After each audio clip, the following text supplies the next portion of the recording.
నమస్కారం. సంచలనం TV news కి స్వాగతం. గెలుపే లక్ష్యం. ఎన్నికల ప్రచారంలో స్పీడ్ పెంచిన ఎమ్మెల్యే అభ్యర్థి బొగ్గుల దస్తగిరి. ఎన్నికల ప్రచారంలో భాగంగా స్థానిక కోడుమూరు నియోజకవర్గంలోని సి బెల్గల్ మండలంలోని కె సింగవరం, కంబలహంద, చెరువుపల్లి, పోనకల్ గ్రామంలో యందు విస్తృతంగా పర్యటించి గ్రామంలో ప్రతి ఇంటికి తిరిగి ఆప్యాయంగా పలకరిస్తూ వారి సమస్యలను అడిగి తెలుసుకుని అధికార వైసీపీ పార్టీ 5 ఏళ్ల పాలనలో ప్రజలకు చేసిన మోసాలన్నీ ఒక్కొక్కటిగా వివరిస్తూ రాబో రోజులలో ఉమ్మడి టీడీపీ ప్రభుత్వం ఏర్పాటు అయిన తర్వాత చేపట్టబోయే సూపర్ 6 పథకాలను గురించి ప్రజలకు వివరిస్తూ సైకో పోవాలి అంటే మళ్ళీ సైకిల్ రావాలని రాబో ఎన్నికలలో కోడుమూరు నియోజకవర్గ ఉమ్మడి తెలుగుదేశం పార్టీ ఎమ్మెల్యే అభ్యర్థి బొగ్గుల దస్తగిరికి, అలాగే కర్నూలు పార్లమెంటు ఎంపీ అభ్యర్థి బస్తిపాటి కురువ నాగరాజుకి సైకిల్ గుర్తుకి అమూల్యమైన ఓటు వేయించి అఖండ మెజార్టీతో గెలిపించాలని ఓటర్లను అభ్యర్థిస్తున్నారు.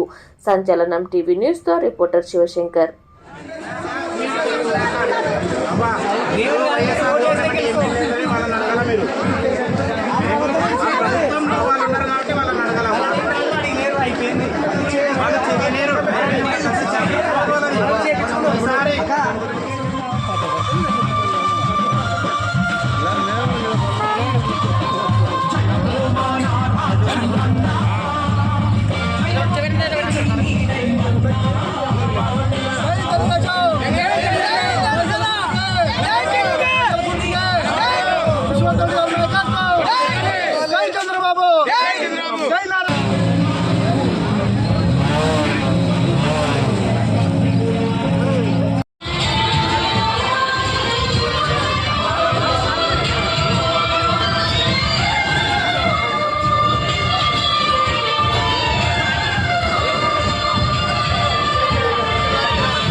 పింఛన్ 4,000 వస్తుంది. ఈ నెల నుంచి పింఛన్ 4,000 వస్తుంది.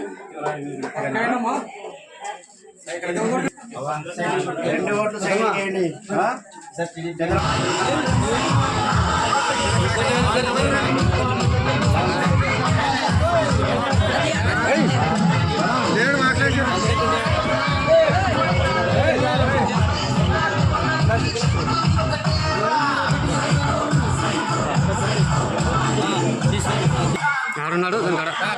నాడు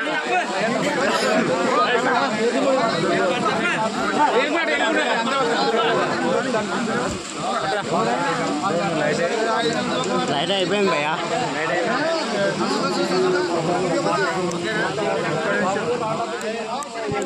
అందరూ చేతులు పైకెట్టండి. చేతులు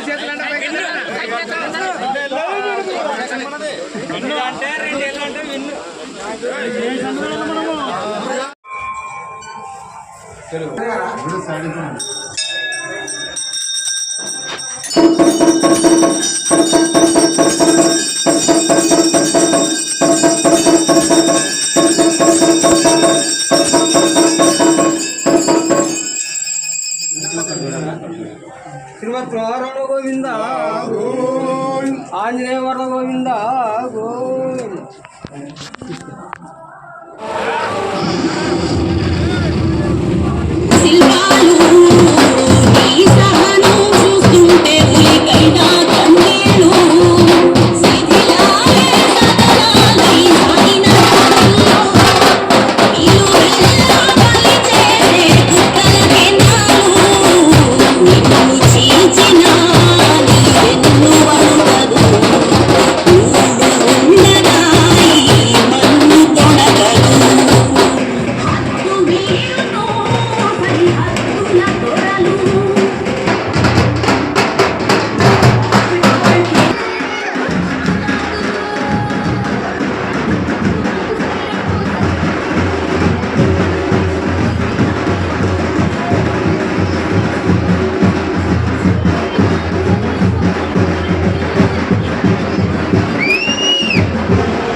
ఖచ్చితంగా సాయం చేయండి. రాష్ట్ర పరిస్థితులు కూడా బాగాలేవు. రైతులకి అయితే ఏమైతేనండి మన రాష్ట్ర పరిస్థితి అయితే అత్యంత దారుణంగా ఉంది. జగన్మోహన్ రెడ్డి పరిపాలన అడ్మినిస్ట్రేషన్ సక్రమంగా లేదు. మీరు పెద్దలు విషయం అంటే చెప్పేంత కాదు మీకు. దేశం తిరగడం కదా తెలుస్తుంది మీకు మాకంటే ఎక్కువ. లేదు లేదు లేదు, మీరు మీ అనుభవం కింద తక్కువనే కదా. అనుభవం వేరు.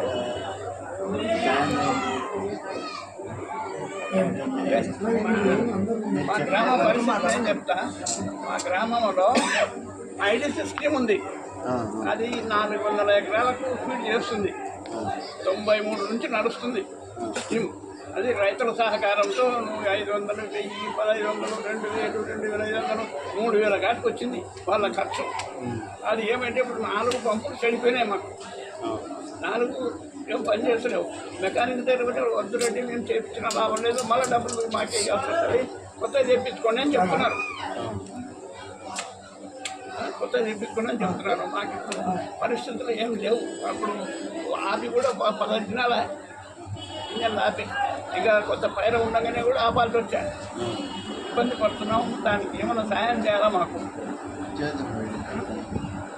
దానికి పంపులు లేవు, కొత్తవి కొనాలా చెప్తున్నాం. మళ్ళీ ఏం చేస్తారో ఎవరు చేస్తామో ఖచ్చితంగా చేద్దాము. ఈసారి ఖచ్చితంగా చేద్దాము. గవర్నమెంట్ కూడా బాగాలేదు మీకు తెలుసు. సరే ఈసారి సాయం చేయండి మాకు.